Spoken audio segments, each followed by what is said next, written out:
What's up, guys? It was brought to my attention that Paths of the Burning Steps was a good exotic, and I decided to give it a try. Now, to be clear, I was a bit confused on the buff of the exotic and how it would stack with everything else in the game. So I decided to do a little bit of research. I found out that the exotic is a little buggy, and instead of giving you the 40% buff when you get 4 kills with any from a solar weapon or an ability, it gives you a 35% buff, or caps out at a 35% buff. Now, while that 5% doesn't really seem to make a big difference, the reason that it does make a difference is because buffs don't stack in Destiny. So once you gain 2+ kills, that Path of the Burning Set Firewalker buff will now take priority over any other buff in the game.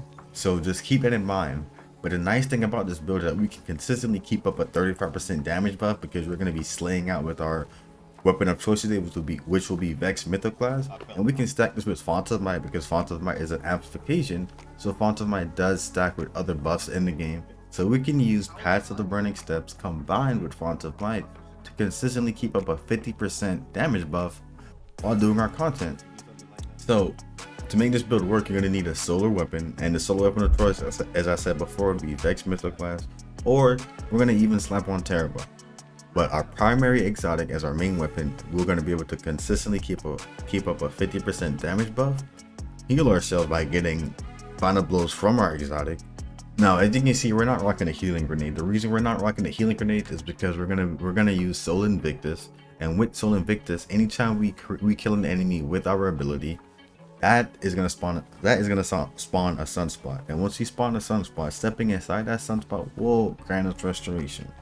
And we're going to be able to consistently spawn sunspots by using our hammer throw. So whenever you're low on health, or whenever you need to heal yourself, just run up to an enemy, hit the enemy, and kill the enemy with your hammer throw, and that is going to spawn a sunspot. So the first aspect of the build will be Soul Invictus. The second aspect will be Roaring Flames. Now, you can always swap out Roaring Flames for Consecration.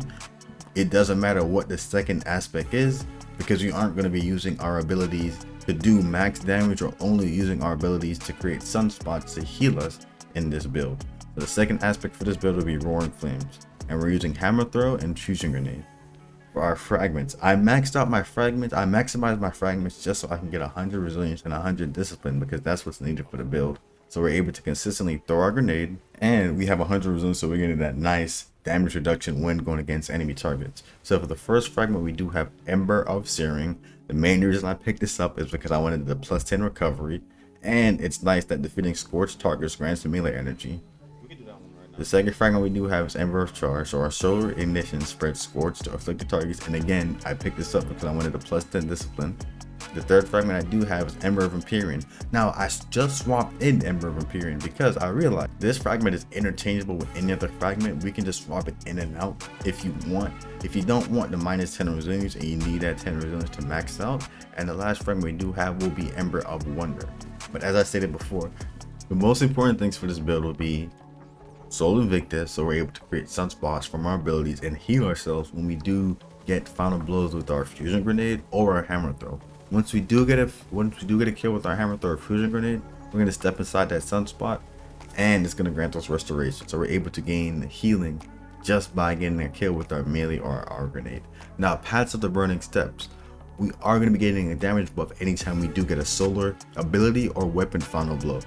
So keep in mind that that's going to proc from your abilities or your weapon. So getting a kill with your Vex Mythoclast or with your Fusion Grenade will grant you Firewalker ×1 or ×2, depending on how many kills you have beforehand. Now, to optimize this build, these elemental well mods are not necessary, but this is just to optimize it for higher end content. We're going to be rocking Explosive Well Maker, so anytime, since we are using Vex Mythoclast and we're using our Fusion Grenade, those explosive damage will have a chance to spawn an elemental well. We're going to be rocking Bountiful Wells combined with that, so instead of spawning 1 well, we're going to spawn 2 wells. Then we're going to rock Melee Wellmaker, since our primary way of gaining health back will be by spawning a sunspot, and our Hammer Throw is very consistent because we can just pick it up if we don't get a kill, and once we do get a kill, we're going to spawn an Elemental Well combined with Bountiful Wells, which will spawn 2 instead of 1, and once you get a kill with your melee, you're going to spawn a sunspot. The next thing we do have will be Font of Might, so that's how you're able to consistently keep up a 50% damage buff with your weapon, because you're going to be slaying out with your Vex Mythoclast, and any kill you get from your Vex Mythoclast is going to activate the perk Firewalker, which when you get 3 kills, it's going to give you a 35% damage buff. And since you're slaying out with your Vex Mytho class, you can then, the explosive damage from your Vex Mytho class will spawn an Elemental Well because you're using Explosive Well Maker. Once you pick up an Elemental Well, you're going to be gaining that damage buff from Fountain Mine. And then the last mod we do have will be Well of Life, so that your health regeneration will now be as strong as Restoration times 2 pre-nerf. And that's how we're able to consistently do a lot of damage and heal ourselves with this build. I ran this build in the dungeon and I liked it. This is a different build, a different type of build that requires a lot of gun skill. And since I was recently using Teraba and Vex Mytho class, I decided to try out Path of the Burning Steps, and I find this to be a very good build. Thank you guys for tuning in. I'll see you guys next time.